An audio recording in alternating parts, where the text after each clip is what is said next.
Okay, सो अपनी series को continue करते हैं। अरिथमेटिक का प्रॉपर रिवीजन, एक थरो रिवीजन। ये वाला क्वेश्चन ट्राई करो जरा। स्पीड, टाइम एंड डिस्टेंस का क्वेश्चन है। A man had to travel 49 kilometre which he divided into 6 stretches which were exact multiples of either 4 kilometer or 5 kilometer. The first 4 stretches were 4 kilometer, 5 kilometer, 8 kilometer and 10 kilometer.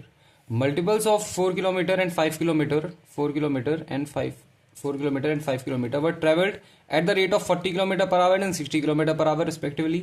And between the two consecutive stretches, he rested for 6 minutes. What was his average speed for the whole journey? Average speed find करनी है। So average speed का formula क्या होता है? Average speed का जो formula होता है वो हम लगाएंगे, जो कि सेम रहेगा, total distance upon total time. Travel कितना कर रहा है? 49 किलोमीटर्स। तो एक ऐसे जर्नी बना लो जरा, 49 किलोमीटर्स की टोटल डिस्टेंस है 49 किलोमीटर। और वो किस किस स्ट्रेच में कर रहा है? Which he divided into stretches which were exact multiple of either 4 और 6। द फर्स्ट 4 स्ट्रेचेस हैं 4 किलोमीटर, फिर ये है 5 किलोमीटर, फिर ये है 8 किलोमीटर, फिर ये है 10 किलोमीटर। सो 18, 23 और 27, 27 किलोमीटर उसने ट्रेवल कर लिया। बचा कितना? 49 में से 27 गया 22 किलोमीटर बचा। 20, ये पूरा का पूरा कितना है? 22 किलोमीटर। और जो डिस्टेंस है वो हमेशा 4 और 5 के मल्टीपल में आ रहा है। तो 22 को ऐसे कौन से 4 और 5 के मल्टीपल में ब्रेक कर सकते हो?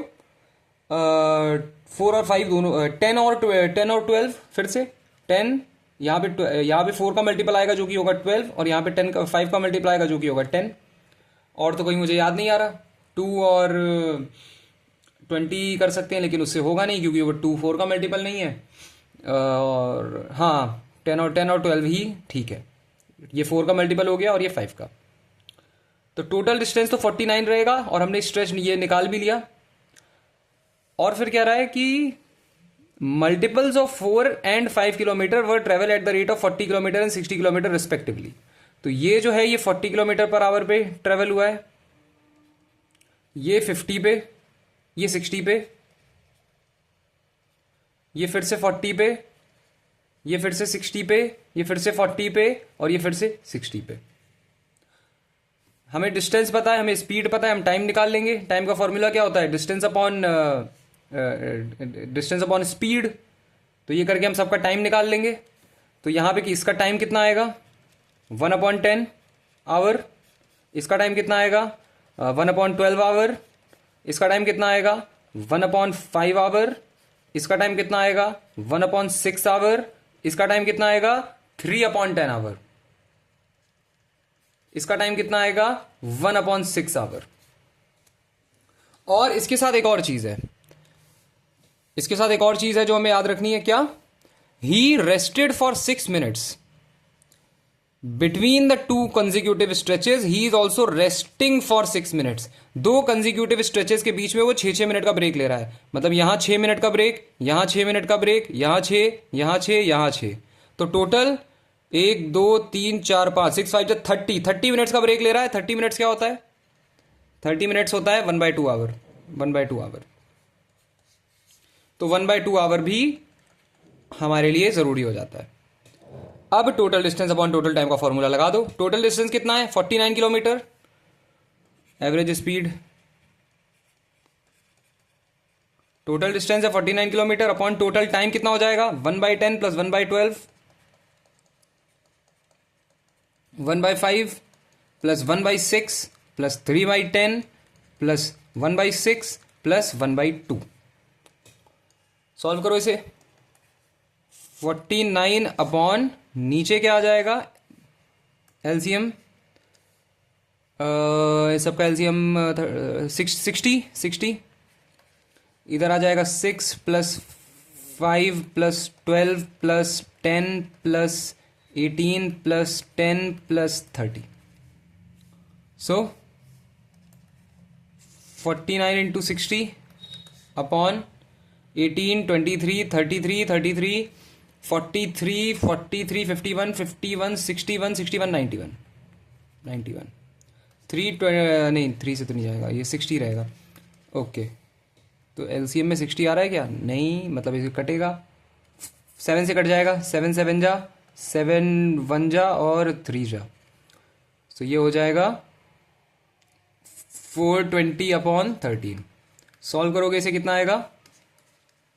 420, 13 3 जा 13, 9, 3 0 जा 13 2 जा 26 4, तो ये आ जाएगा 32 4/13 किलोमीटर पर आवर। 32 4/13, 32 4/13, ये रहा option B answer.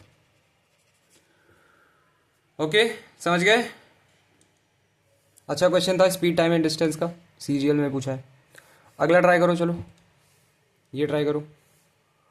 On decreasing the price of a fan by 30%, the sale is increase by 20%, what is the effect on the income of shopkeeper? तो इनकम क्या होती है? इनकम होती है price into sale, price into sale. तो original income मान ली मैंने, ओरिजिनल मैंने कह दिया कि ओरिजिनल प्राइस 100 था और सेल भी 100 की हो रही थी, तो इनकम क्या हो जाएगी? इनकम हो जाएगी 10,000।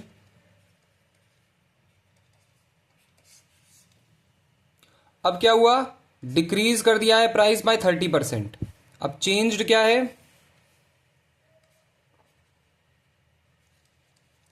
प्राइस कितना हो गया? डिक्रीजिंग द प्राइस बाय 30%, मतलब प्राइस हो गया 70 rupees. The sale is increase by 20%, तो सेल हो गई 20% बढ़ा दी 120, तो इनकम हो जाएगी अब फिर से प्राइस मतलब 70 इंटू सेल मतलब 120, 1200 इंटू 7, 7 0 0 0, 14 के 4 कैरी के ऊपर 1, 8400, 8400।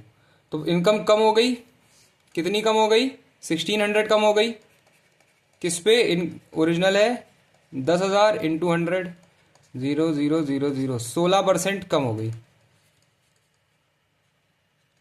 16% कम हो गई। Option D, option D. Okay, अगला ट्राई करो, चलो ये वाला। On selling 18 pens at 660 rupees, there is a profit equal to the cost price of 4 pen, what is the cost price of 1 pen? On selling 18 pens at 660 rupees, there is a profit equal to the cost price of 4 pens. Okay, 18 pen बेचने पे 660 rupees पे, तो SP of 18 pen तो 660 rupees है, और जो profit हो रहा है वो कितने का हो रहा है? 4 पेन के कॉस्ट प्राइस का। 18 पेन्स पे जो हमें प्रॉफिट हो रहा है वो 4 पेन के सीपी के बराबर है। यही गिवन है, यही गिवन है। 18 पेन्स पे जो प्रॉफिट हो रहा है वो 4 पेन के सीपी के बराबर है। तो प्रॉफिट अपॉन सीपी कितना हो जाएगा? 4/18, यानी प्रॉफिट अपॉन सीपी हो गया 2/9।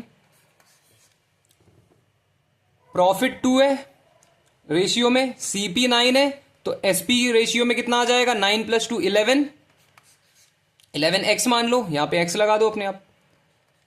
एसपी 11x, एसपी यहां कितना गिवन है? 18 पेन की बात कर रहे हैं हम, ये 18 पेन, 18 पेन्स की बात हो रही है यहां पे भी 18 पेन्स की बात हो रही है। 18 पेन का एसपी कितना आया? 11x, 11x किसके बराबर है? 660 रुपीज के, तो x किसके बराबर हो गया? 60 रुपीज के। x की वैल्यू 60 रुपीज आ गई। हमें क्या फाइंड करना है? What is the cost price of 1 pen? तो कॉस्ट प्राइस ऑफ 18 पेन क्या है? 9x, मतलब 9 इंटू 60, 540 रुपीज है। कॉस्ट प्राइस ऑफ 18 पेन्स कितना आ गया? 540 rupees. Cost price of 18 pens 540 rupees, तो cost price of 1 pen 540/18, 30 rupees. Cost price of 1 pen 30 rupees. Final answer. समझ गए? समझ गए? आई होप समझ गए होगे। आगे बढ़ते हैं, चलो। The ratio of the sum of the salaries of A and B to the difference of their salary is 11:1. Sum of the salaries of A and B यानी A plus B to the difference of their salary यानी A minus B, इसका ratio क्या है? 11:1. The ratio of the sum of the salaries of B and C यानी B plus C to the difference of their salary यानी B minus C का ratio है 11:1. If A's salary is the highest and C's salary is the lowest, then what is B's salary given that the total of their salary is 18,200 rupees? बताओ कैसे करेंगे? The ratio of the sum of the salaries of A and B to the difference of their salary is 11:1. The ratio of the sum of the salaries of B and C to the difference of their salary is 11:1. A, B, C, सिर्फ C तक है, A, B and C. Okay, ठीक है। या फिर simple तुम्हें ऐसे भी कर सकते हो, cross multiply A plus B is equal to 11 into A minus B. तो क्या आ जाएगा? A plus B is equal to 11 A minus 11 B. तो 12 B is equal to 10 A. ये हो जाएगा 6 B is equal to 5 A और 6/5 is equal to A upon B. तो ए अपॉन बी आ गया 6/5। वैसे ही यहां पे क्रॉस मल्टीप्लाई, तो b plus C is equal to 11 b minus 11 C. 12 C is equal to 10 b और 12/10 is equal to b upon C. So b upon C की value 6/5। यहां पे भी b का रेशियो गिवन है मुझे, यहां पे भी b का रेशियो गिवन है। मैं दोनों को सेम करने की कोशिश करूंगा क्योंकि b की वैल्यू तो सेम ही रहेगी। तो अगर मैं इसको 6/6 से मल्टीप्लाई कर दूं और इसको 5/5 से मल्टीप्लाई कर दूं तो क्या वैल्यूज आ जाएंगी? यहां पे देखो a अपॉन बी आ जाएगा 36/30 और यहां पे b अपॉन सी आ जाएगा, एक सेकेंड, b अपॉन सी आ जाएगा 30/25। b की वैल्यू सेम आ गई दोनों जगह। इसका मतलब मुझे a इज टू c का रेशियो मिल गया कितना? 36:30:25। मुझे तीनों का सम गिवन है। तीनों का सम क्या है? Given that the total of their salary is 18,200 यानी, और मुझे फाइंड क्या करना है? मुझे फाइंड करना है b की सैलरी मुझे फाइंड करनी है।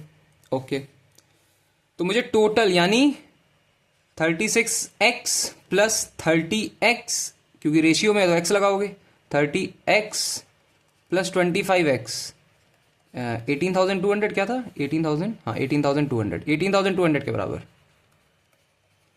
तो ये हो जाएगा 55x प्लस 81x कितना होता है? 55x प्लस 36x, 11 के 1 कैरी गया ऊपर 1, 91x 18200। तो x की वैल्यू 200। मुझे फाइंड क्या करना है? मुझे फाइंड करनी है b की वैल्यू। b होता है 30x, b होता है 30x यानी 30 इंटू 200 यानी 6000। b की वैल्यू है final answer 6,000 rupees. 6,000 final answer. Okay, समझ में आ रहा है? समझ गए? आई होप समझ गए होगे। इसी तरीके से करते हैं, रेशियो को बराबर कर लो। यहां पे रेशियो बराबर कर लो, जैसे दो अलग रेशियो में है लेकिन दोनों में कॉमन चीज क्या है? बी। तो मैंने क्या किया, मैंने b का रेशियो 1 कर दिया, मैंने यहाँ पे भी 30 ढूंढ लिया और यहाँ पे भी 30 ढूंढ लिया, और जिससे मल्टीप्लाई ऊपर कर रहे हो b को, उसी से c को मल्टीप्लाई करोगे, जिससे मल्टीप्लाई यहाँ b को कर रहे हो उसी को a को करोगे, तो a:b:c तीनों का रेशियो मिल जाएगा, और तीनों का रेशियो आ गया, तीनों को ऐड करा, तुम्हें फाइनल x की वैल्यू मिल गई और उससे तुमने b की वैल्यू निकाल ली। सबसे सिंपल तरीका है, सबसे अच्छा तरीका है, काफी कॉमन है ये क्वेश्चन, काफी कॉमन। तो हो गया ये वाला क्वेश्चन भी।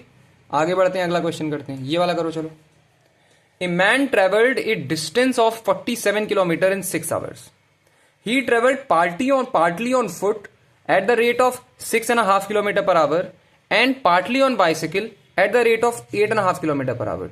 The distance traveled on foot is what? So एक 47 किलोमीटर इसने ट्रेवल किया है पार्टली ऑन फुट। मैं इमेजिन कर लेता हूं x किलोमीटर ये फुट पे ट्रेवल कर रहा है, और 47 माइनस एक्स, क्योंकि टोटल तो 47 है, तो 47 माइनस एक्स किलोमीटर ये किस पे, बाइसिकल पे ट्रेवल कर रहा है। ठीक है, इसकी स्पीड कितनी है, और टोटल टाइम इसको 6 आवर्स लग रहे हैं। He travel partly on foot at the rate of 6.5 kilometre per hour. ये वाली स्पीड कितनी है, ये जो फुट पे ट्रेवल कर रहा है ये 13/2 kilometre per hour, kilometre per hour. और बाइसिकल पे कितना कर रहा है, 8.5 kilometre per hour, 17/2 kilometre per hour. Okay, so उसको इतना ट्रेवल करने में, x किलोमीटर ट्रेवल करने में कितना टाइम लगेगा, x/13/2, x/13/2 मतलब 2x/13, 13 आवर लगेगा। और उसको इतना ट्रैवल करने में कितना लगेगा, 47 माइनस एक्स किलोमीटर ट्रैवल करने में लगेगा उसको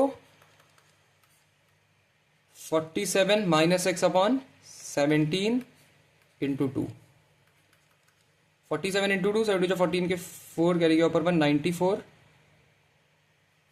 माइनस 2x अपॉन 17 आवर लगेंगे। दो टाइम मिल गए हमको, ये T2 है और ये T1 है, और T1 प्लस T2 किसके बराबर है, ओवरऑल टाइम लगा 6 आवर्स, T1 प्लस T2 है 6 आवर्स के बराबर, यानी 2x upon 13 plus 94 minus 2x upon 17 किसके बराबर है, 6 आवर्स के। तो यहां नीचे एलसीएम आ जाएगा 13 इंटू 17, 17 2 जा 34x plus 13 into 94 minus 2x 6। Okay, so ये हो जाएगा 34x प्लस 13 4 जा 52, कैरी गया ऊपर 5, 13 9 जा 117, तो 122 minus 26x upon 13 into 17 is equal to 6। So 34x minus 26x 8x plus 1222 is equal to 6 into 13 into 17। So 8x plus 1222 is equal to 117 into 17, 8x plus 1222 is equal to 17 7 जा 17 5 जा 85, 76 102, 77 जा 119, carry गया ऊपर 11, 17 1 जा 17, 28 carry गया ऊपर 2, 19। So 8x is equal to 1989 minus 1222, 8x is equal to 7 6 7, और x की वैल्यू आ गई 767 अपॉन 8। फाइंड क्या करना है मुझे, the distance he travelled on foot. Direct solve क्यों नहीं हो रहा है ये, नहीं नहीं नहीं, कहीं गड़बड़ हुई है, कहीं गड़बड़ हो गई भाई, कहीं गड़बड़ हो गई, कैसे हो जाती है कहीं गड़बड़ सॉल्व करते टाइम। देखो देखो देखो कहाँ गड़बड़ हुई है, सॉल्व करो, इसको इरेज करते हैं। सो T1 तो ठीक आया है, x अपॉन 13/2 मतलब 2x अपॉन 13, और T2 भी ठीक आया है 47 माइनस एक्स अपॉन तो 94 माइनस 2x अपॉन 17, ठीक है। T2 भी ठीक आया है। दोनों को ऐड करने में गड़बड़ कर दिया क्या? करते हैं जरा फिर से एक बार। 2x plus 2x upon 13 plus 94 minus 2x upon 17 किसके बराबर है ये? 6 आवर्स के बराबर है। 6 आवर्स के तो ठीक तो कर रहे थे यार। 17 into 13, 17 into 2x plus 13 into 94 minus 2x, 6 के बराबर है ये। 34x, 13 4 जा 52, कैरी के ऊपर 5, 13 9 जा 117 122 माइनस 26x अपॉन 13 7 जा 13 5 जा 65 36 91, कैरी के ऊपर 9, 13 5 जा 91, कैरी के ऊपर 9 और ये हो जाएगा 22, 6 के बराबर। तो यहाँ तो भाई हाँ 8x आएगा plus 1222 is equal to 6 into 221, 6 22 carry के ऊपर 1326। अच्छा अब ठीक है, तो 8x आ जाएगा 1326 में 1222 माइनस कर दो 401 104, 8x इज इक्वल टू 104, तो x is equal to 104 upon 8, 8 1 जा 8, 8 3 जा, x की वैल्यू 13 किलोमीटर्स मुझे फाइंड करना था। Distance he travelled on foot जो कि है x यानी 13 kilometres. Final answer okay 13 kilometres. चलिए ओके अगला question. The price of an article was increase by R%, later the new price was decrease by R%, if the latest price was ₹1 then find the original price. कैसे करेंगे? The price of an article, original price मान लो, original price मैंने कह दिया, then find the original price. Original price को मैं 100 मान लूं, ओरिजिनल प्राइस को x मान लो, ओरिजिनल प्राइस x। तो पहले क्या किया, इंक्रीज बाय R%, यानी R/100 से इंक्रीज कर दिया, तो इसका मल्टीप्लाइंग फैक्टर क्या आ जाएगा, 1 प्लस R/100 यानी 100 प्लस R/100, इसका मल्टीप्लाइंग फैक्टर। तो इंक्रीज प्राइस क्या हो गया, x इंटू 100 प्लस R/100, ये हो गया increased price. Later the new price was decreased by R%। अब क्या हुआ, नए प्राइस को, न्यू प्राइस को एक R% से डिक्रीज कर दिया। लेटेस्ट प्राइस क्या आया, R/100 से डिक्रीज कर दिया, तो इसका multiplying factor 1 minus R/100, 100 minus R/100, ये हो गया इसका मल्टीप्लाइंग फैक्टर। सो ये इंक्रीज था, ये मल्टीप्लाइंग फैक्टर से मल्टीप्लाई कर दूंगा मैं, x into 100 plus R upon 100 into 100 minus R upon 100, मुझे वैल्यू मिल जाएगी। वैल्यू कितनी आ रही है, फाइनल वैल्यू ₹1, लेट ₹1, तो ये 1 के बराबर क्या हो जाएगा, ये x a plus B into A minus B, तो 100 स्क्वायर माइनस R स्क्वायर मतलब 10000 माइनस R स्क्वायर अपॉन 10000, ये 1 के बराबर, 1 है, 11 नहीं 1, ठीक है। तो x की वैल्यू किसके बराबर, 10000 upon minus R square. Final answer 10,000 upon 10,000 minus R square, 10,000 upon 10,000 minus R square, option D. समझ गए? बढ़िया क्वेश्चन था, आगे बढ़े। परसेंटेज का क्वेश्चन था ये लो, CPS प्रॉफिट एंड लॉस का। The cost price of 36 book is equal to the selling price of 30 books. 36 books का cost price is equal to the 30 books का सेलिंग प्राइस। तो CP अपॉन SP 30 अपॉन 36, मतलब CP upon SP is equal to 5 upon 6। CP upon SP is equal to 5 upon 6। Profit कितने का हो रहा है? 1 का हो रहा है, 1 यूनिट का। तो प्रॉफिट हो गया 1। कितने पे हो रहा है? CP पे हो रहा है 5 पे, मतलब 1 अपॉन 5 इंटू 100 ही हो गया प्रॉफिट परसेंट, 20%। 20% final answer. समझ गए 20% कैसे आया? ओके, आगे बढ़ते हैं, एक और करते हैं। ये वाला ट्राई करो। A sum of 1250 rupees has to be distributed among A, B and C, D. The total share of B and D is equal to the 14 by 11 of the total share of A and C. Share of D is half of the share of A. Share of C is 1.2 of the share of A. What are the shares of A, B, C and D respectively? बहुत बढ़िया question है, very good question. CGL Tier 2 2022। Total sum कितना है? Principal value 1250।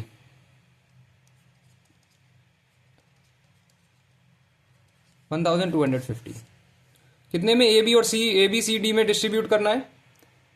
ए B C D में total share of B and D is equal to, मतलब B plus D is equal to 14 by 11 A plus सी।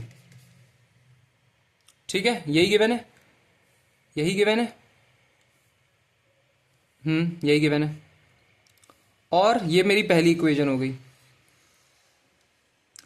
यहां तक आ गए। Share of D is half of the share of A. D is 1/2 of A. Share of C is 1/2 of share of A. C की value कितनी है? 1.2 of ए। तो सी की value है 12/10 ऑफ ए। सी अपॉन ए कितना हो गया? 6/5। सी अपॉन ए हो गया 6/5। ठीक है, यहां पे मुझे डी अपॉन ए मिल जाएगा। डी अपॉन ए कितना आ जाएगा यहां पे? 1/2। तो ए कॉमन है दोनों में, इसमें और इसमें ए कॉमन है। मैं क्या करूंगा? मैं ए की वैल्यू एक जैसी कर दूंगा। मैं इसको 5/5 से मल्टीप्लाई करूंगा और इसको भी, इसको 2/2 से मल्टीप्लाई करूंगा। तो ये आ जाएगा 12/10।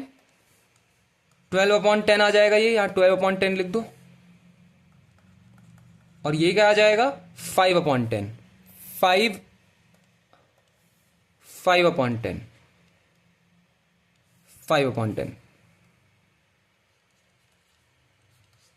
सो ए की वैल्यू 10 फिक्स हो गई, 10x। डी की वैल्यू 5x। ए, डी और सी की वैल्यू 12x।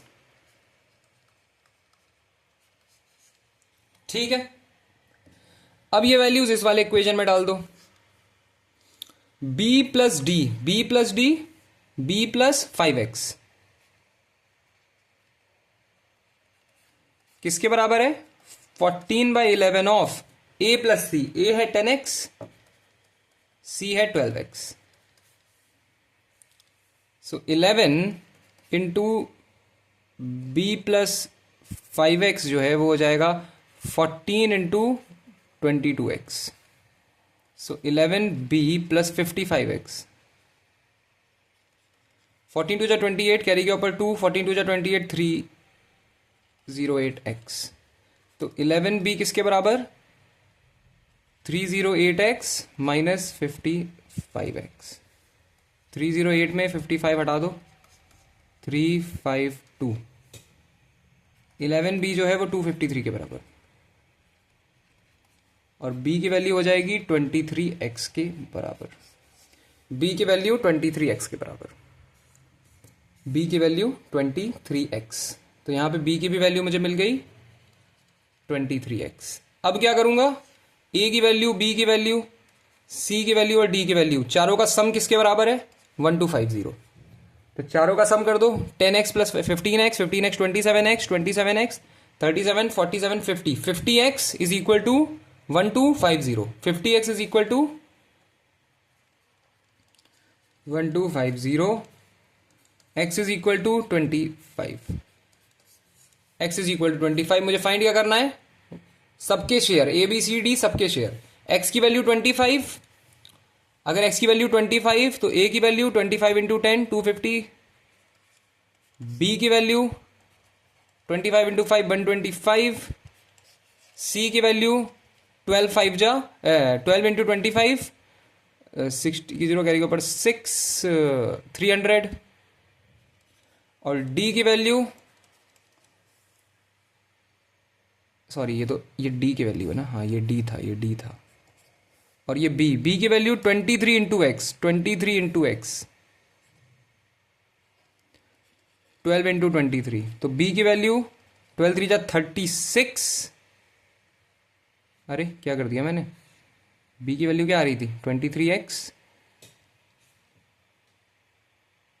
हाँ b की वैल्यू 23x आ रही थी, कुछ गड़बड़ कर दी क्या, देख तो रही है कोई गड़बड़ होती हुई, 15x 27x 27 37 47 50x, हाँ ठीक ही है, 20 b की वैल्यू 20, तो बस ठीक से निकालो इसको।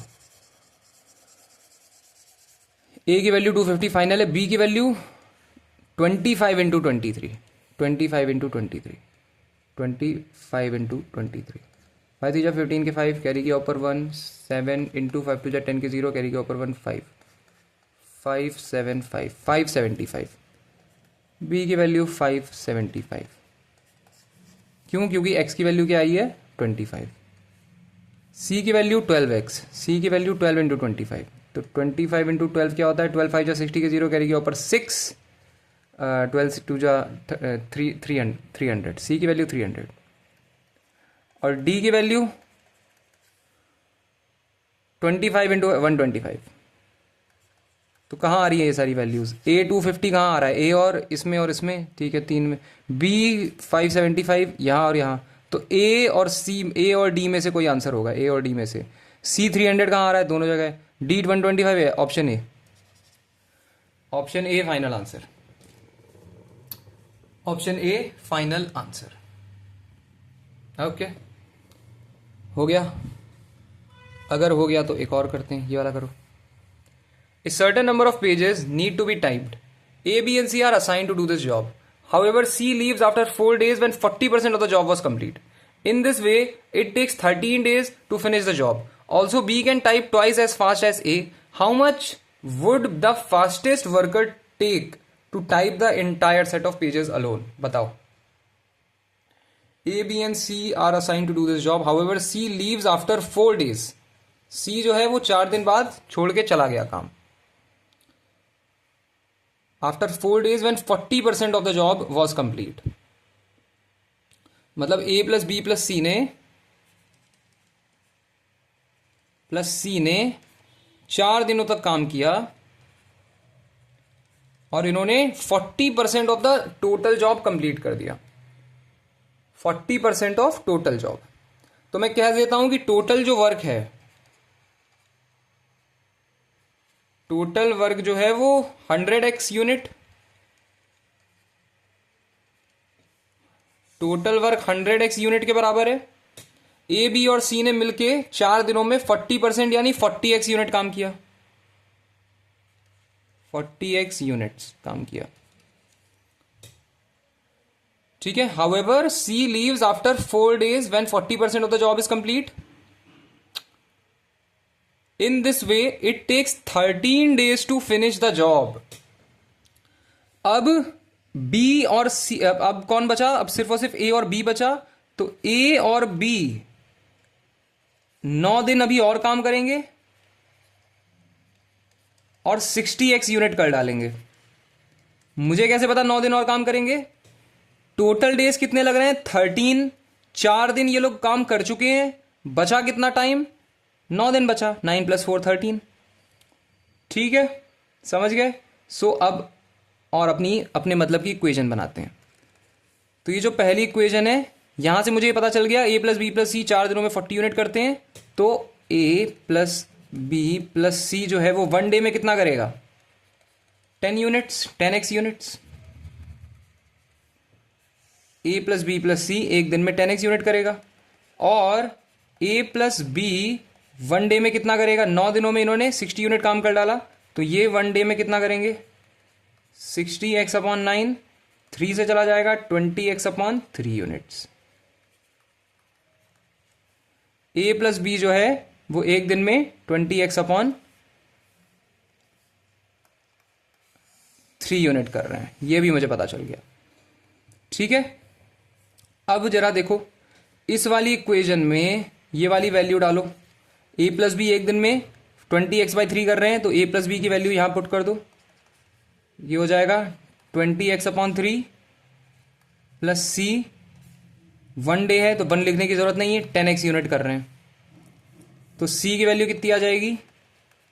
10x minus 20x/3। c की वैल्यू आ जाएगी 10x/3। c की वैल्यू मुझे मिल गई 10x/3 यूनिट्स। ठीक है, और कुछ क्वेश्चन में गिवन है क्या? नहीं। How much would the fastest worker take to type the entire page? हाँ, ये भी गिवन है। ऑल्सो बी कैन टाइप, वही मुझे लगा था कुछ मिसिंग है। Also B can type twice as fast as A. चलो बी और ए में रिलेशन भी मिल गया। बी जो है वो ए से दुगना टाइप कर सकता है।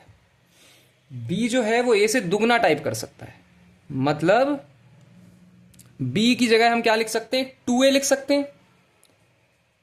ए जितना काम करेगा एक दिन में बी उससे दुगना करेगा, तो a plus 2a is equal to 20x/3। a plus 2a is equal to 20x/3। अरे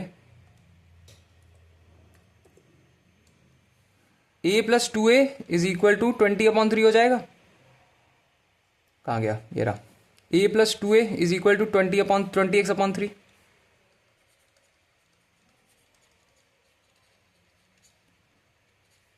सो 3a is equal to 20x/3 और a is equal to 20x/9 units. a की वैल्यू क्या मिल गई? 20x/9 units. a की वैल्यू 20x/9 यूनिट्स।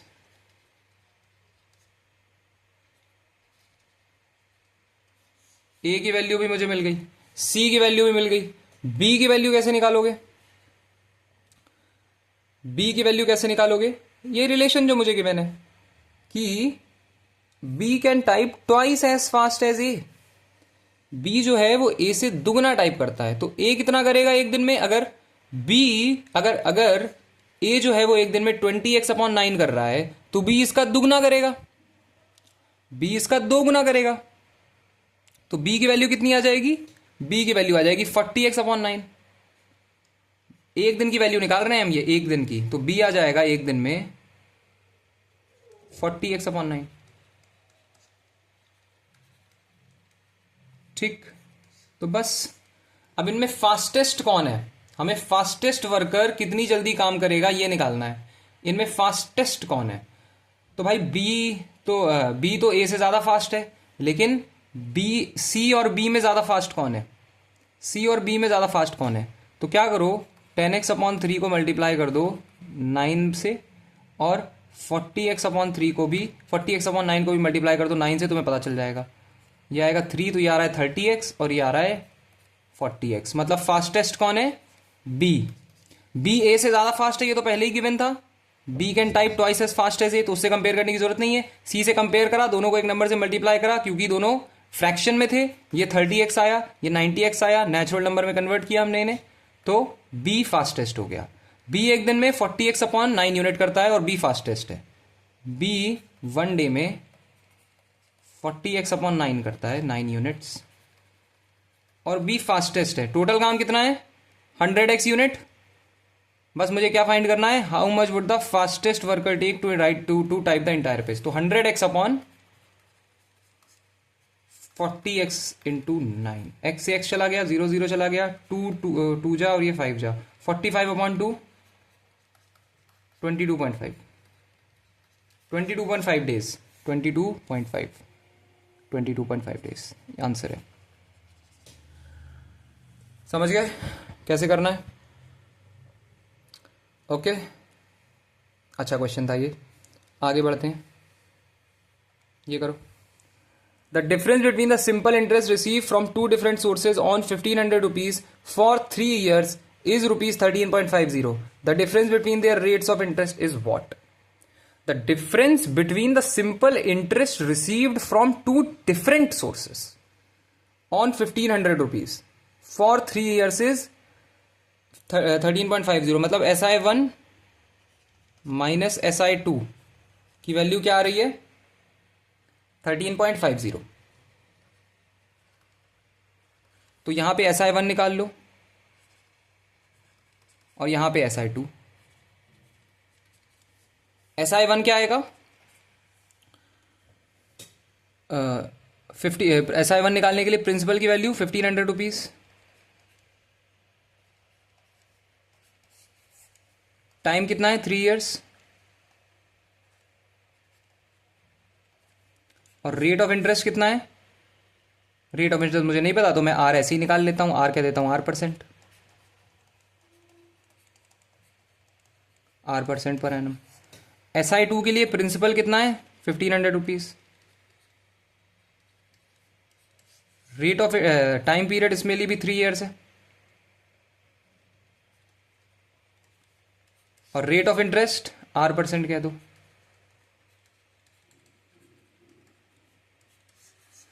SI1 की value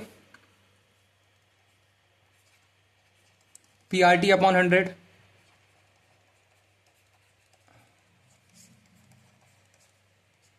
तो SI1 की वैल्यू हो गई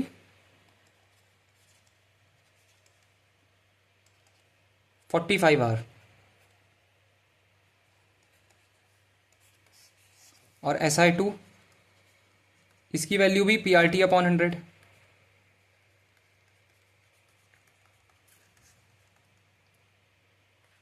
एक सेकेंड, कुछ तो गड़बड़ है।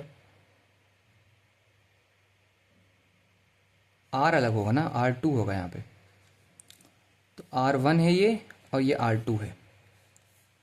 वही मुझे लगा ऐसा कैसे।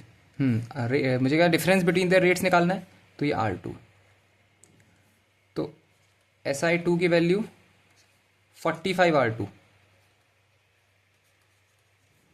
ये हो गई SI2 की वैल्यू।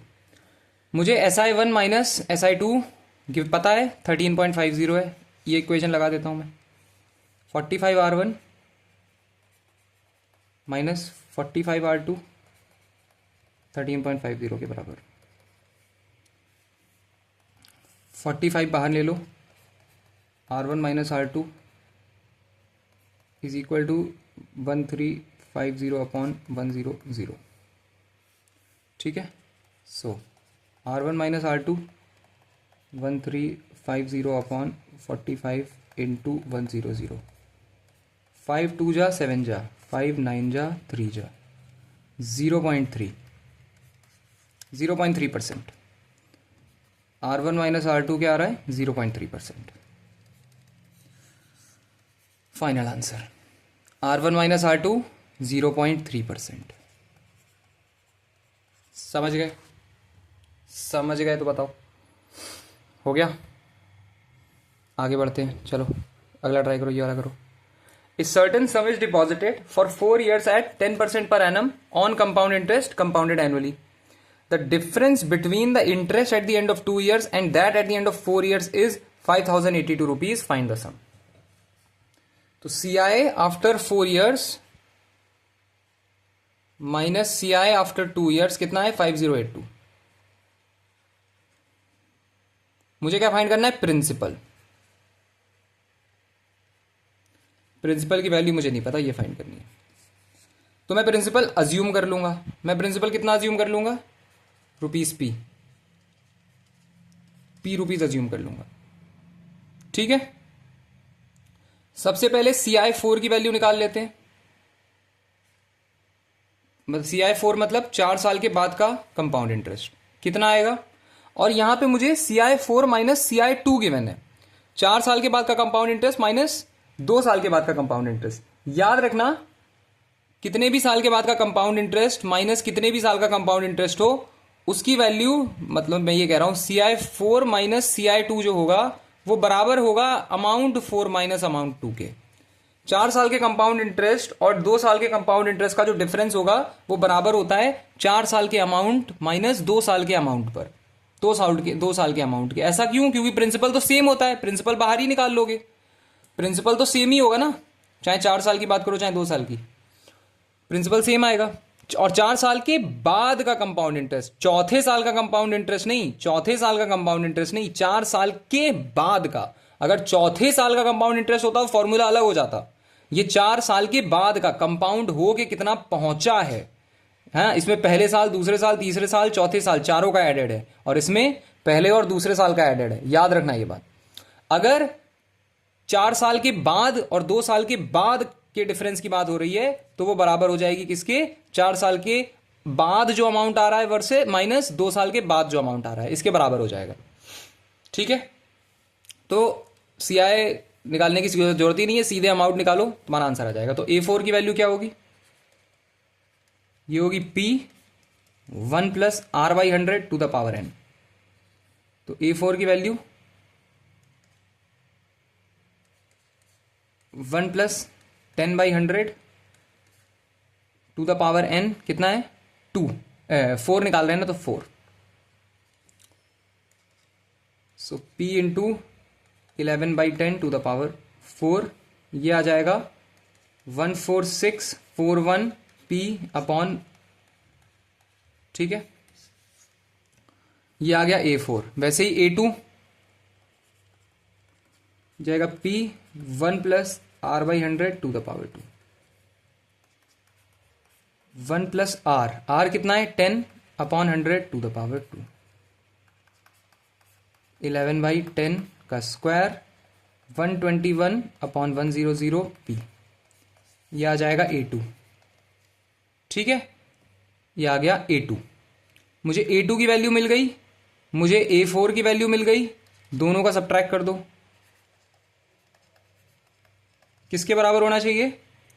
किसके बराबर होना चाहिए? 5082, 5082। ठीक, ठीक है, समझ पा रहे हो? कोई दिक्कत तो नहीं? तो बस कर डालो अब solve. 14641 upon 10,000 minus 121P upon 100 is equal to 5082।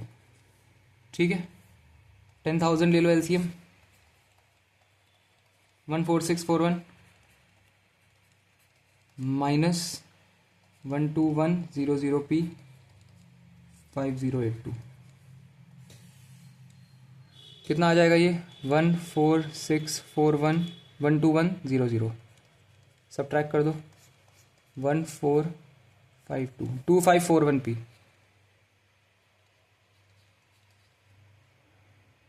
Is equal to 5082 into 10,000, 2 हो जाएगा। तो प्रिंसिपल की वैल्यू आ गई 20,000 रुपीज़। प्रिंसिपल की वैल्यू आ गई 20,000 रुपीज़। प्रिंसिपल की वैल्यू फाइंड करनी थी, क्या आ गई? 20,000। Final answer. ओके, समझ गए? समझ गए?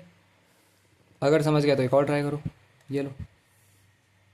A TV is available for 1,50,000 cash for cash or for 17,600 rupees as cash down payment and the balance in the 3 equal half yearly installment.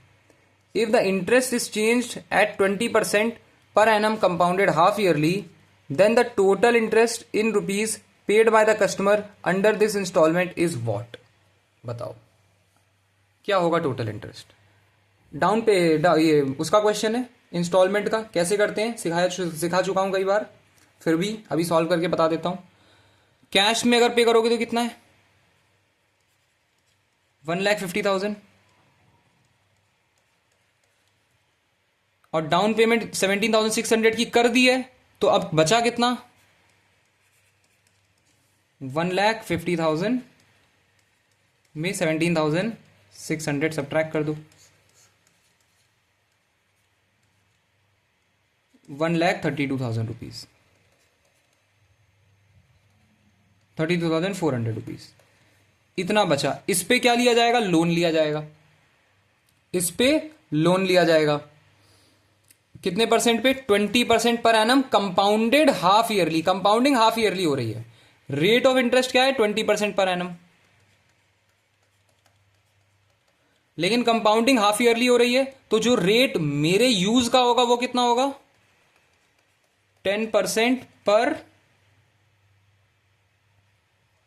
Half year. जो मेरे यूज का रेट ऑफ इंटरेस्ट है वो कितना है? 10% पर हाफ ईयरली, पर half year. ये मेरे काम का रेट ऑफ इंटरेस्ट है, 20% मेरे काम का नहीं है। 10% पर हाफ ईयर वाला मैंने निकाल लिया रेट ऑफ इंटरेस्ट। अब क्या करूंगा मैं?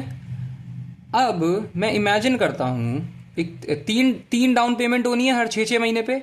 पहली डाउन पेमेंट होगी 6 महीने बाद, 6 महीने बाद पहली डाउन पेमेंट होगी, फिर 6 महीने बाद दूसरी डाउन पेमेंट होगी, और फिर 6 महीने बाद तीसरी डाउन पेमेंट होगी। 6 महीने पे डाउन पेमेंट होनी है, ठीक है।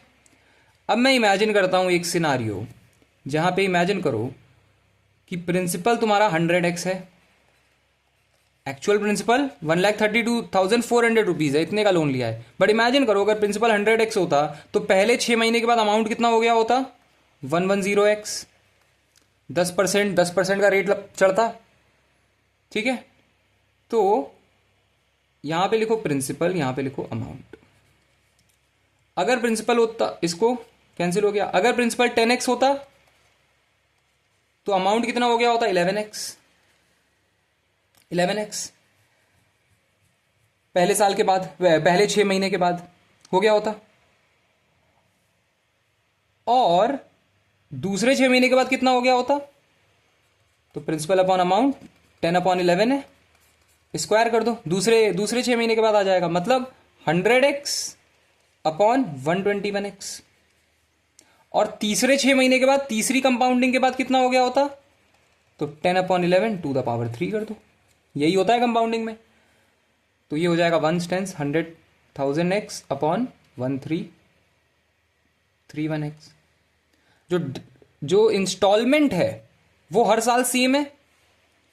इंस्टॉलमेंट क्या है? देखो, instalment 3 equal half yearly instalment. Instalment हर हाफ ईयर पे सेम है, हर 6 महीने पे सेम है। ये मैं एज एन इंस्टॉलमेंट डील करता हूं, इस वाले पोर्शन को। ये सेम आ रही है तो मुझे सबको 1331 के बराबर करना है। इसको भी 11 से मल्टीप्लाई कर दो और इसको 121 से। इसको 11 से कर रहे हो तो इसको भी 11 से करना होगा और इसको 121 से। देखो जरा कितना आया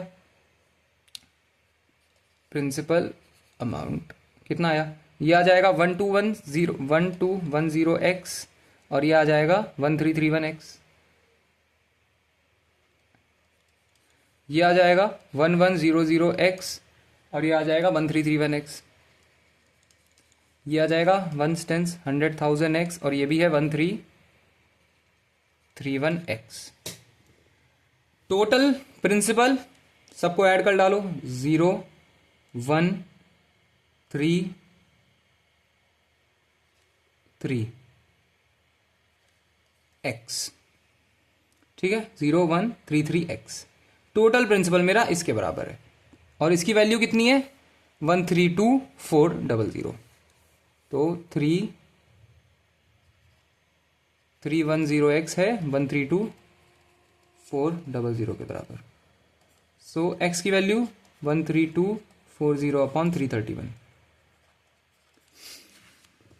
4 जा 4 से जाएगा, देखो 331 इंटू 4 कितना होता है? हाँ 4 जा 40। x की वैल्यू 40 आ गई। x की वैल्यू 40 आ रही है। अगर x की वैल्यू 40 आ रही है, मुझे क्या फाइंड करना है? Total interest paid. Total interest कैसे निकालूंगा? सो टोटल इंटरेस्ट होता क्या है? Amount minus principal. तो amount minus principal, amount minus principal, amount minus principal. 1331 minus 1210, 1 2 1 121x 1331 minus 1100 132 231x 1331 minus 1331x. ये तीनों क्या हो गए मेरे? इंटरेस्ट हो गए. तीनों को ऐड कर डालो. 121 231 331 8 683x 683x 683 इंटू 40 6830 इंटू 4 400 4 12 के 2 कैरी गया ऊपर 1 3 कैरी गया ऊपर 3 27 27320 27320 option C final answer. 27320 final answer. समझ गए? समझ गए? ये इंस्टॉलमेंट का अच्छा क्वेश्चन था. ऐसे क्वेश्चन काफ़ी कॉमन होते जा रहे हैं. आएंगे ज़रूर, पक्का आएगा. अगले पेपर में ऐसा क्वेश्चन 100% आएगा. 100%. तो इसको प्रिपेयर करना है. और ट्राई करते हैं. चलो ये वाला ट्राई करो. Speed, time and distance. Ram covered 200 kilometers in 10 hours during a trip. He started his journey on bike at the rate of 15 km per hour. After that, his bike broke down and he completed the remaining journey in his friend's car at the speed of 25 km per hour. The ratio of the distance covered on bike and in car is what? And in car is what? So Ram covered 200 km in 10 hours. 200 kilometers in 10 hours. He started his journey on a bike at the rate of 15 km per hour. After that, his bike broke down and he completed the remaining journey in his friend's car at the speed of 25 km per hour. So 200 km total distance hai. Let's imagine that the journey he covered on bike is x. The journey he covered on bike is x kilometer. X kilometer. And the remaining journey would be 200 minus x kilometer. Okay. The speed on bike is 15 km per hour.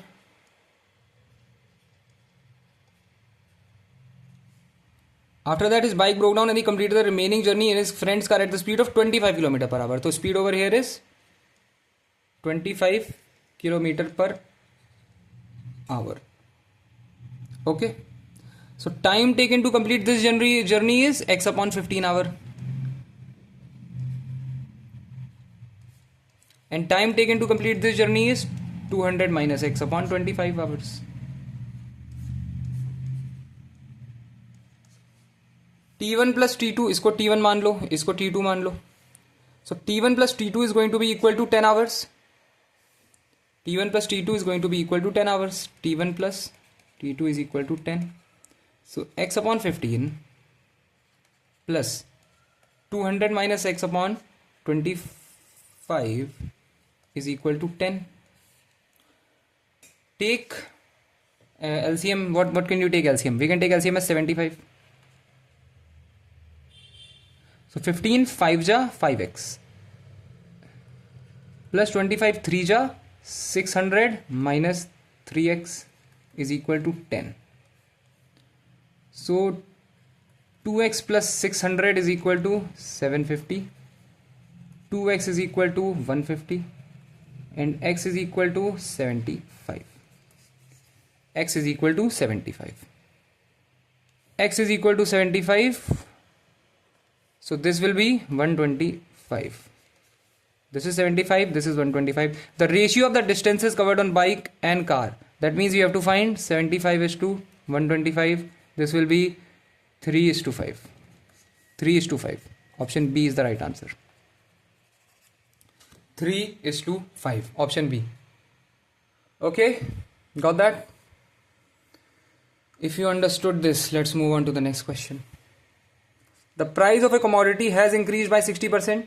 In order to restore the original price, the new price must be reduced by how much? The price of a commodity has increased by 600%. We can imagine original price. We can imagine original price to be 100 rupees. Increased price will be increased price will be 160 rupees. Increased price will be 160 rupees. Now, in order to restore to the original price, so we have to go back from 160 to 100. From 160 to 100 we have to go back. कितना कम कितना? How much are we going back? 60. On what price? On 160 into 100. So this will be 3 upon 8. 3 upon 8 into 100. 300 upon 8. Divide by 4.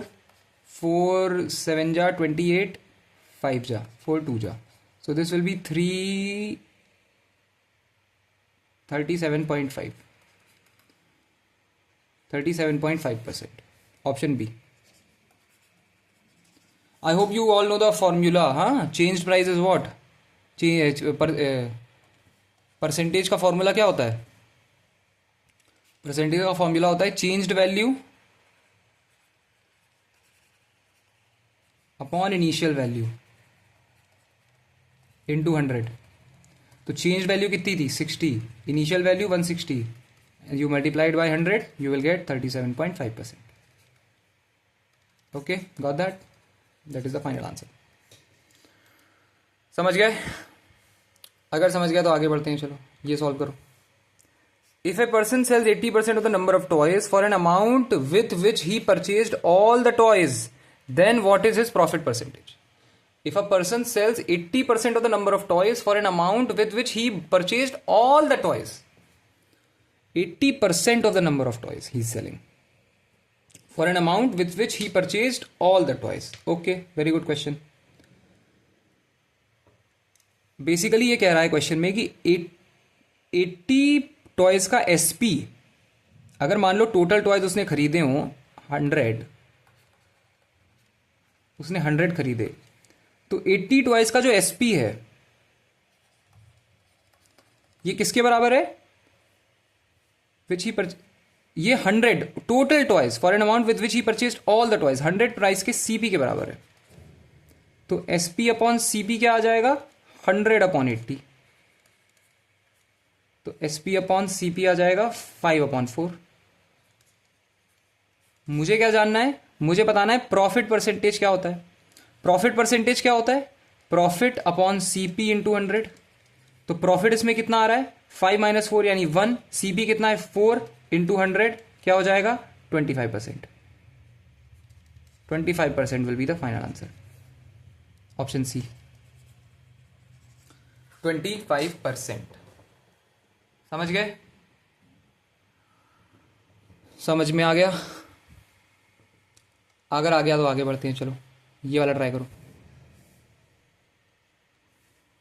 A sum of 46,800 rupees is divided among A, B, C and D in such a way that the ratio of the combined share of A and D to the combined share of B and C is 8:5. The ratio of the share of B to that of C is 5:4. A receives 18,400 rupees. If X is the difference between the share of A and B and Y is the difference between the share of C and D, then what is the value of X minus Y? Very very good question. बहुत अच्छा question है. कैसे होगा बताओ? How will you do it? Tell me, how will you do this? Is sum of 46,800 rupees. Total sum कितना है? 46,800 is divided among A, B, C and D in such a way that the ratio of the combined share of A and D, चारों को ऐसे लिख दो, A, B, C और D. ठीक है? ए और डी का कंबाइंड शेयर कितना है? 8. और बी और सी का कंबाइंड शेयर 5.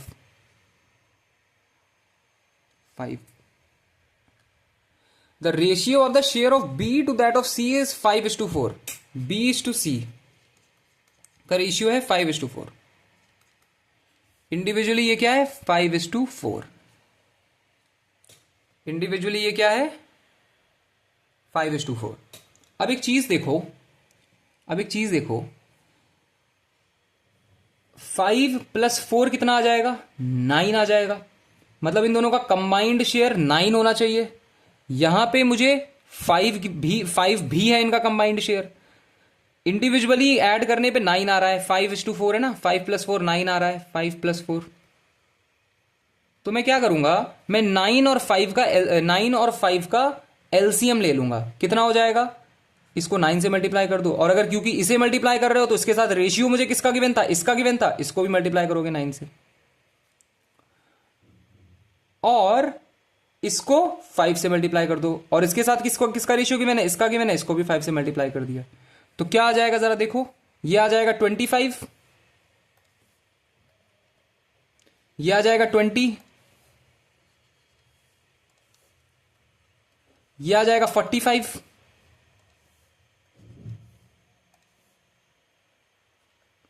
और ये आ जाएगा 72। This will be 72।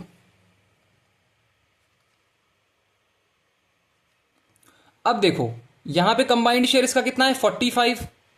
अब और इंडिविजुअली अगर इन दोनों को ऐड कर रहे हो तो भी कितना आ रहा है? 25 + 20 45। तो कंबाइंड शेयर मेरा ठीक आ गया, कंबाइंड शेयर मेरा ठीक आ गया। अब the ratio of the share of B to that of C, ये मैंने देख लिया। ए रिसीव्स 18,400 रुपीज। ए की वैल्यू कितनी है? 18,400, 18,400 रुपीज। इंडिविजुअल वैल्यू मुझे ए की कितनी गिवन है? 18,400। If x is the difference between the share of A and B and y is the difference between the share of C and D, मतलब A minus B कितना है? X, and y is the difference between the share of C and D, और C minus D कितना है? Y। Okay, अब जरा, और मुझे x minus y की वैल्यू फाइंड करनी है। अब जरा और अच्छे से देखो, टोटल सम की वैल्यू कितनी है? 46,800। टोटल सम की वैल्यू है 46,800। ए और डी का कंबाइंड शेयर भी मुझे पता है, बी और सी का कंबाइंड शेयर भी मुझे पता है, 45:72। तो 45 + 72 जो है वो किसके बराबर हो जाएगा? वो 46,400 के बराबर हो जाएगा, 46,400 के बराबर हो जाएगा। और यहां से मुझे क्या क्या मिल जाएगा? यहां से मुझे b की वैल्यू भी मिल जाएगी, c की वैल्यू भी मिल जाएगी, मुझे a की वैल्यू ऑलरेडी पता है, मुझे बची हुई d की वैल्यू भी मिल जाएगी। समझ रहे हो मैं क्या कह रहा हूं? देखो b + c की वैल्यू कितनी थी? b + c upon a + d। क्या निकाला ये मैंने अभी? ये सॉल्व किया है, 45:72। तो a + b + c + d की अगर वैल्यू निकालनी हो तो इन दोनों को ऐड कर दूं मैं। 45 + 72 कितना आ जाएगा? ये 7 7 1 2 3 4 117 यूनिट्स, और 117 यूनिट्स है टोटल वैल्यू। ये किसके बराबर है? 46,800 के। सो 117 यूनिट्स किसके बराबर है? 46,800। 1 यूनिट किसके बराबर हो जाएगा? 46,800 अपॉन 117। 13 से जरा काटो इसे, 13 3 जा 39 6 70 39 78 13 6 जा, और ये हो जाएगा 9 जा 400। तो 1 यूनिट किसके बराबर हो गया? 400 के। 1 यूनिट अगर 400 के बराबर है तो b की वैल्यू किसके कितनी है? 25 यूनिट। तो b की वैल्यू कितनी आ जाएगी? 25 यूनिट। 400 इंटू 25, ये हो जाएगा 00100। ये हो गई b के बराबर, 10,000 रुपये b की वैल्यू आ गई। वैसे ही c की वैल्यू 20 यूनिट्स, 20 यूनिट्स। 1 यूनिट 400 की है तो 20 यूनिट्स, 20 इंटू 400 8,000। क्या है ये है c, c के बराबर आ गया। ठीक है, a की वैल्यू मुझे ऑलरेडी गिवन है, a की वैल्यू ऑलरेडी गिवन है, कितनी है? 18,400। d की पूछ ली होगी जितना मुझे समझ में आ रहा है। क्या पूछा है? d की पूछी है ना? नहीं, x - y की। तो अभी d की भी निकालनी पड़ेगी। d की क्या आ जाएगी वैल्यू फिर बची हुई? 46,400 टोटल था, ए बी और सी का आप निकाल लिया इंडिविजुअली, तो डी का उससे सब्ट्रैक्ट कर दो, तो 46,400 टोटल है। इन तीनों को जरा ऐड करो, ये कितना है, 8,000 प्लस 10,000 18,000, 18,000 प्लस 18,400 36,400। सो 46,400 46 टोटल वैल्यू कितनी है 46,800। 46,800 में से सब्ट्रैक्ट कर दो तीनों को, यानी 36,400 को, 36,400 को सब्ट्रैक्ट कर दोगे तो डी की वैल्यू आ जाएगी। तो डी की वैल्यू क्या आई, 00401, ये डी की वैल्यू आ गई। एक्स किसके बराबर था, ए माइनस बी के, तो एक्स है ए माइनस बी के बराबर, ए माइनस बी यानी 18,400 माइनस 10,000 यानी 8,400, और y किसके बराबर है, c माइनस डी के या फिर d माइनस सी के, दोनों का डिफरेंस है। तो y किसके बराबर आ जाएगा, 10,400 माइनस 8,000, 10,400 माइनस 8,000, 0,042 2,400। और मुझे क्या फाइंड करना है, मुझे फाइंड करना है x minus y, x minus y यानी 8,400 minus 2,400, 0,006,000, 6,000 rupees. Option B final answer है। समझ गए, अच्छा क्वेश्चन था ये, समझ गए, आई होप समझ गए होगे। अगर समझ गए हो तो आगे बढ़ते हैं, चलो एक और ट्राई करो, ये वाला ट्राई करो। A, B and C together can finish a task in 7.5 days. C is thrice as productive as A and B alone. C is thrice as productive as A and B alone can do the task in 15 days. Okay. तो A plus B plus C जो है वो 7.5 days में total work कर डाल रहे हैं, total work. सी जो है वो thrice as productive as A है, और बी अकेला काम 15 दिनों में कर देता है। बी जो है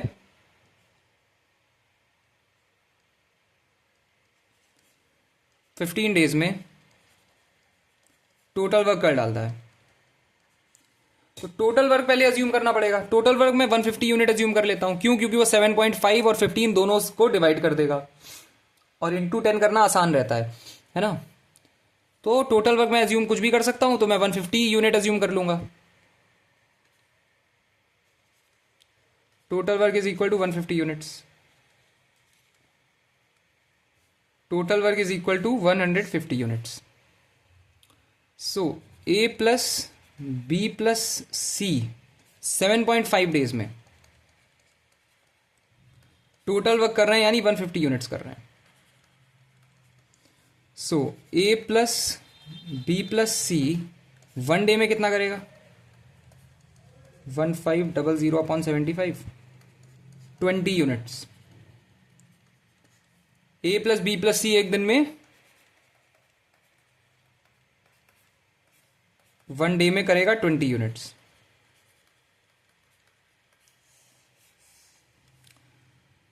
बी जो है 15 डेज में 150 यूनिट कर रहा था,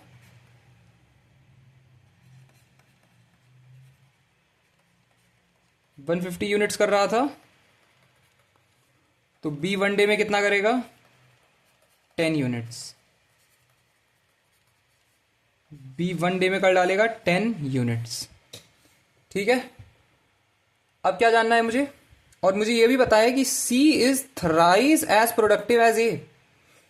सी जो है thrice as productive as A है, मतलब अगर ए एक दिन में x यूनिट काम करता है, तो सी जो है वो एक दिन में 3x यूनिट काम करता होगा। सी एक दिन में x यूनिट काम करता है, तो सी एक दिन में 3x यूनिट काम करेगा। तो यहां से x की वैल्यू निकाल लोगे, a plus B plus C 1 day is equal to 20 unit, यानी a मतलब x, b मतलब फिर 10 यूनिट्स, और c 3x। एक दिन में 1 से मल्टीप्लाई करोगे 20, तो 4x इज इक्वल टू 10 और x is equal to 2.5। x की वैल्यू 2.5, यानी a एक दिन में 2.5 यूनिट करता है,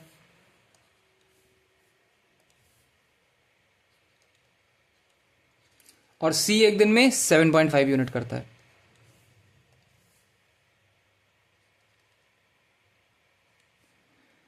ठीक, और b एक दिन में कितना, b एक दिन में 10 यूनिट्स।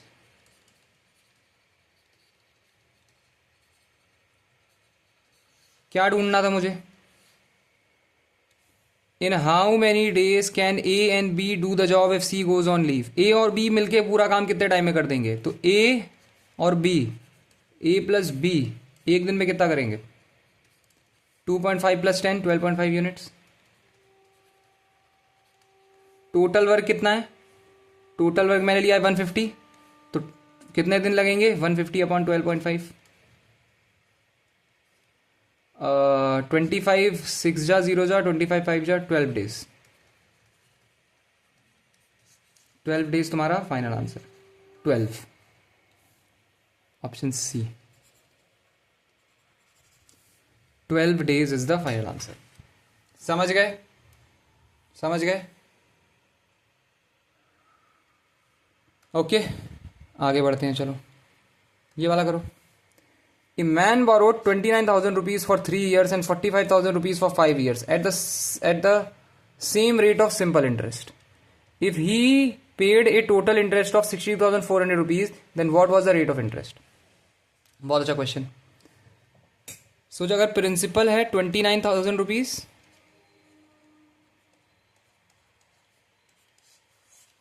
टाइम पीरियड है 3 years,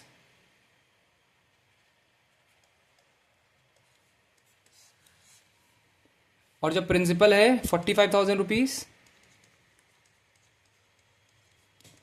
टाइम पीरियड यहां कितना है? 5 years।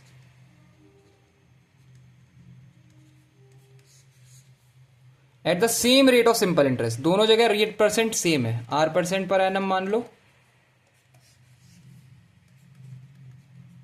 R% पर एनम मान लो।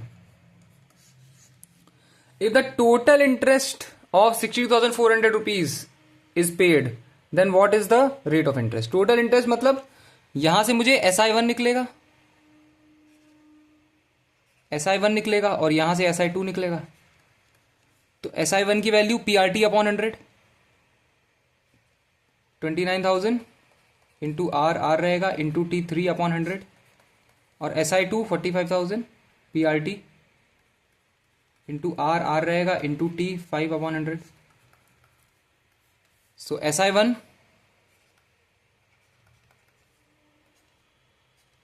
3 0 0, 9 3 27, कैरी के ऊपर 2 870 R, और SI2 की वैल्यू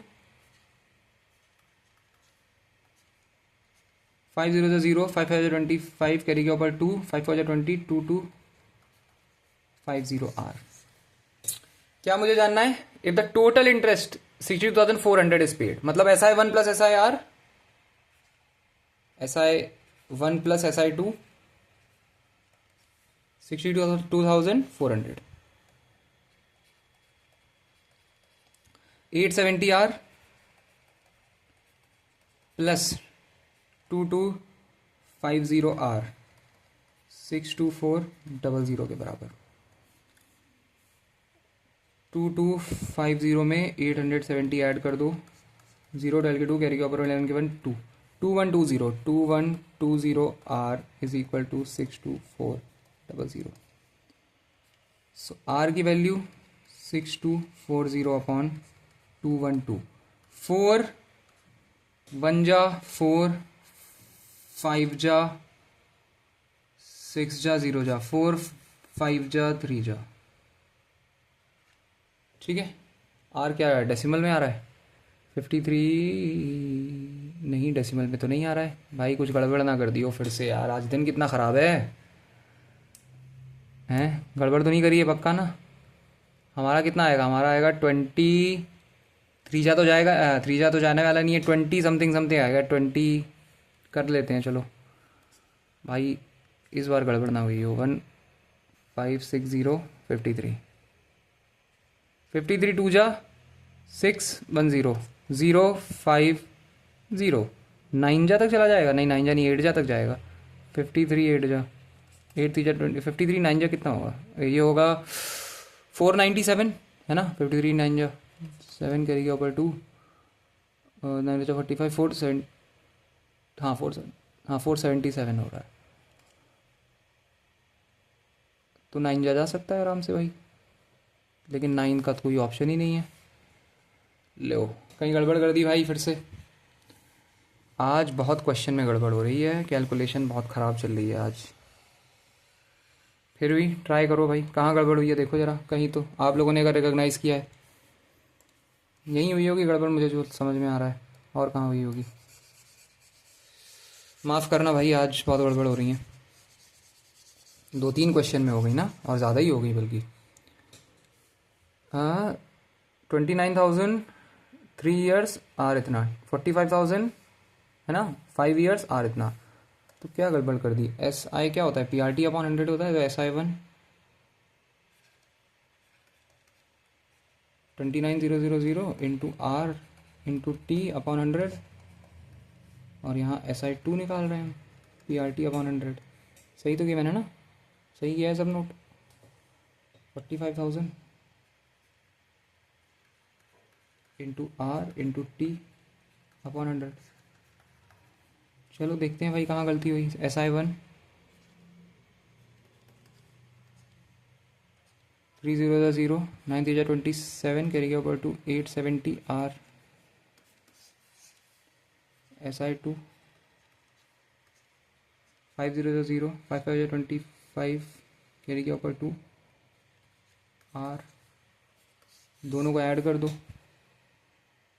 2250 और 870,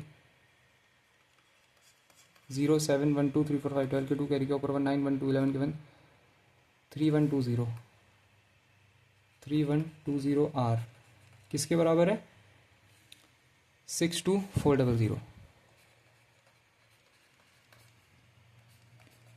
हाँ, 6240 अपॉन 312, 20% 20% आना चाहिए भाई। चलो हो गया सही। पता नहीं कहीं गलती करी थी, तुम्हें तो पता ही चल जाएगा वीडियो रिवाइंड करोगे तो। खैर, आज के आखिरी क्वेश्चन की तरफ बढ़ते हैं इस वीडियो के। देखो जरा ये question, what is the difference between the compound interest compounded yearly and compounded half yearly for 18 months at 20% per annum on a sum of 12,000 rupees. बहुत अच्छा क्वेश्चन, बहुत इंपॉर्टेंट क्वेश्चन। ऐसे बहुत सारे क्वेश्चन दिखाई देंगे SSC CGL में तुम्हें इस साल। देखो जरा, what is the difference between compound interest compounded yearly. तो यहां पे कंपाउंडेड ईयरली की बात करते हैं, और यहां पे कंपाउंडेड हाफ ईयरली। ठीक है, प्रिंसिपल कितना है? 12,000 रुपीज। प्रिंसिपल है 12,000 रुपीज। रेट ऑफ इंटरेस्ट कितना है? 20% per annum. Rate of interest है 20% पर एनम। और टाइम पीरियड यहां है 18 मंथ्स। 18 मंथ मतलब क्या? 1/2 ईयर लिख सकते हैं। 1/2 ईयर लिख डालो, 1/2 ईयर। 18 मंथ मतलब 1/2 ईयर। यहां पे हाफ ईयरली है, तो यहां पे principal 12,000 rupees. Rate of interest 20% per annum, और टाइम पीरियड 1/2 ईयर। सेम है। और मुझे दोनों के इंटरेस्ट का डिफरेंस जानना है, CI1 माइनस CI2। ठीक है, अब देखो जरा, कंपाउंडेड ईयरली है तो कैसे निकालेंगे? यहां पे कंपाउंडेड ईयरली है मतलब हर 12-12 महीने पे कंपाउंडिंग हो रही है। और अगर हर 12-12 महीने पे कंपाउंडिंग हो रही है, इसका मतलब पहले ईयर पे तो पूरी कंपाउंडिंग हो जाएगी, लेकिन फिर 1/2 ईयर बचा रह जाएगा। 1/2 ईयर, आधा ईयर जो है वो बचा रह जाएगा, इस पे कंपाउंडिंग पूरी नहीं हो पाएगी। और क्योंकि इस पे कंपाउंडिंग पूरी नहीं हो पाएगी, तो बचे हुए 1/2 ईयर के लिए हम सिंपल इंटरेस्ट निकालेंगे। तो पहले जो 1 ईयर है, कंप्लीट 1 ईयर की बात करते हैं। कंप्लीट 1 ईयर की बात कर लेते हैं पहले। इसके लिए CI का फॉर्मूला सीधे लगा दो, P 1 plus R by 100 to the power n minus P।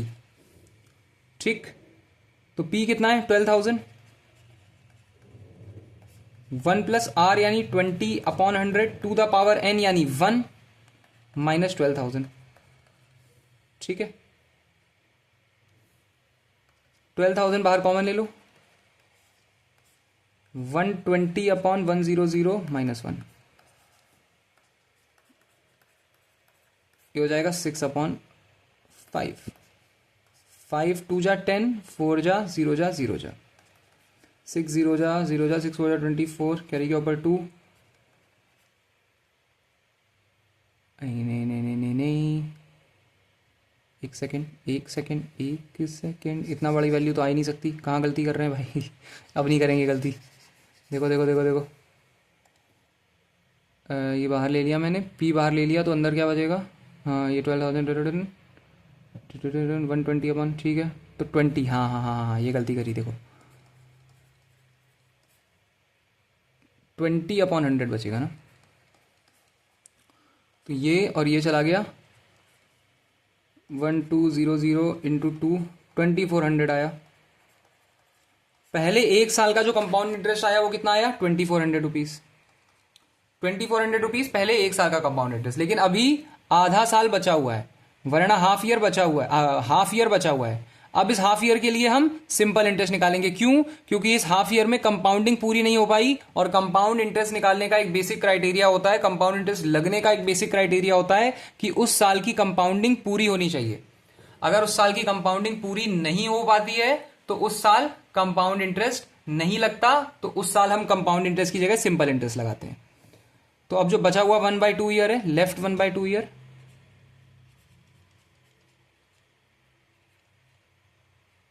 क्या करेंगे हम, we will find out simple interest for this time period. तो अब पीरियड, अब प्रिंसिपल क्या हो जाएगा, प्रिंसिपल, क्योंकि कंपाउंडिंग में प्रिंसिपल बढ़ता रहता है, कंपाउंडिंग में प्रिंसिपल बढ़ता रहता है, तो प्रिंसिपल में अब ये 2400 ऐड हो जाएगा।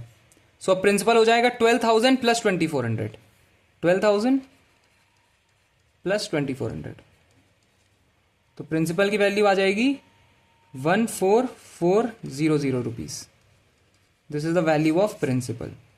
What is the value of rate of interest then, what is the value of rate of interest, rate of interest अभी भी रहेगा 20% पर एनम।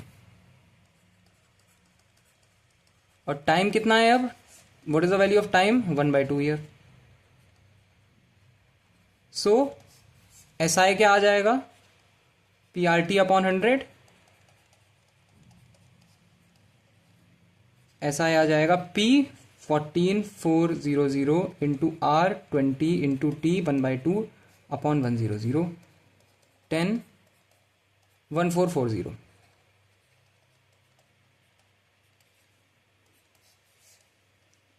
1440, और टोटल इंटरेस्ट कितना आ जाएगा 2400 प्लस,